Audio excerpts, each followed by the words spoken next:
11 गुरु भक्त आरुणि।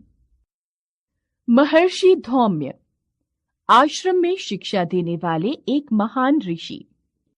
आरुणि महर्षि धौम्य का प्रिय शिष्य। उपमन्यु महर्षि धौम्य का प्रिय शिष्य। पहला दृश्य।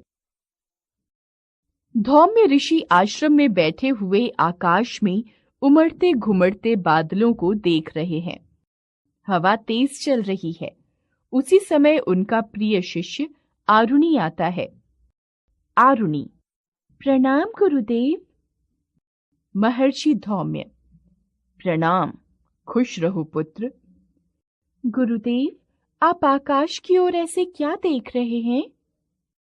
पुत्र, आकाश में काले बादल छा रहे हैं। लगता है बहुत तेज वर्षा होने वाली है। वर्षा तो फसलों के लिए बहुत अच्छी होती है ना गुरुदेव? आरुणि, वर्षा फसलों के लिए बहुत जरूरी होती है। धान रोपने के लिए जल का संग्रह करना बहुत आवश्यक है। इसके लिए खेत में मेड़ बांधनी जरूरी है, परंतु अभी तक खेत में मेड़ नहीं बांधी गई है। गुरुदेव, यदि आप मुझे आज्ञा दें तो मैं खेत की मेड़ बांध देता हूँ। संध्या का समय है और मूसलाधार वर्षा होने वाली है। ऐसे में मुझे आज्ञा देने में संकोच हो रहा है पुत्र। गुरुदेव, आप निश्चिंत रहें, मैं खेत में मेड़ बांधकर शीघ्र ही लौट आऊंगा। ठीक है, जाओ, किंतु शीघ्र लौट कर आना। गुरुदेव की आज्ञा पाकर आरुणि तेज तेज चलता हुआ खेत की ओर जाता है। दूसरा दृश्य। आरुणि के जाते ही तेज वर्षा शुरू हो जाती है। महर्षि के मुख पर चिंता उभर आती है। थोड़ी देर बाद उनका अन्य शिष्य उपमन्यु वहां आता है। वह गुरुदेव के चरण स्पर्श कर बैठ जाता है। महर्षि धौम्य: उपमन्यु, देखो तो कितनी तेज वर्षा होने लगी है। उपमन्यु: गुरुदेव, आपकी चिंता का क्या कारण है? वत्स उपमन्यु, मूसलाधार वर्षा हो रही है। अंधकार होने लगा है, किंतु अभी तक आरुणि नहीं लौटा है। हाँ गुरुदेव, यह तो चिंता का विषय है।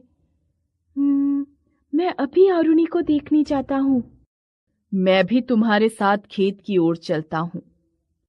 दोनों खेत की ओर चल देते हैं। तीसरा दृश्य। खेत में चारों ओर पानी है, कुछ दिखाई नहीं दे रहा है। उपमन्यु आरुणि आरुणि कहकर आवाज देता है, परंतु कोई उत्तर नहीं मिलता। आरुणि, आरुणि! महर्षि धौम्य: आरुणि, आरुणि! कोई उत्तर नहीं मिलता तो ऋषि की व्यग्रता बढ़ जाती है।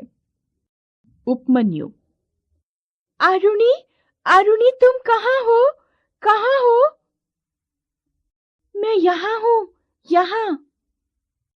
जिस दिशा से आरुणि की आवाज आती है, उसी दिशा में महर्षि धौम्य और उपमन्यु दौड़कर जाते हैं। वहां जाकर देखते हैं कि आरुणि मेड़ पर लेटा हुआ है और उसका शरीर ठंड से अकड़ा हुआ है। पुत्र आरुणि, यह तुमने क्या किया? आरुणि को उठाकर हृदय से लगाते हुए, पुत्र, तुम वापस क्यों नहीं आए? मेड़ बाद में बांध लेते। गुरुदेव, जब मैं मेड़ बांध रहा था, पर पानी के तेज बहाव के कारण मिट्टी बार बार बह जाती थी। मेरे प्रयत्न बार बार बेकार हो रहे थे, इसीलिए। तो तुम हमें सूचित कर देते। गुरुदेव, यदि मैं यह खबर आश्रम तक देने आता तो खेत की सारी मिट्टी पानी में बह जाती। जब मैंने देखा कि पानी को रोकने का कोई उपाय नहीं है, तो मैं स्वयं मेड़ बनकर लेट गया। इसके बिना मेड़ की सुरक्षा असंभव थी। हाँ। यदि पानी में इस तरह लेटे रहने से तुम्हें कुछ हो जाता तो? गुरुदेव, यदि मैं मेड़ नहीं बांधता तो धान नहीं हो पाता, जिसके कारण आश्रम में अन्न का अभाव हो जाता। तुम धन्य हो, तुम धन्य हो पुत्र। तुम्हारे जैसा शिष्य पाकर आज मुझे स्वयं पर गर्व हो रहा है।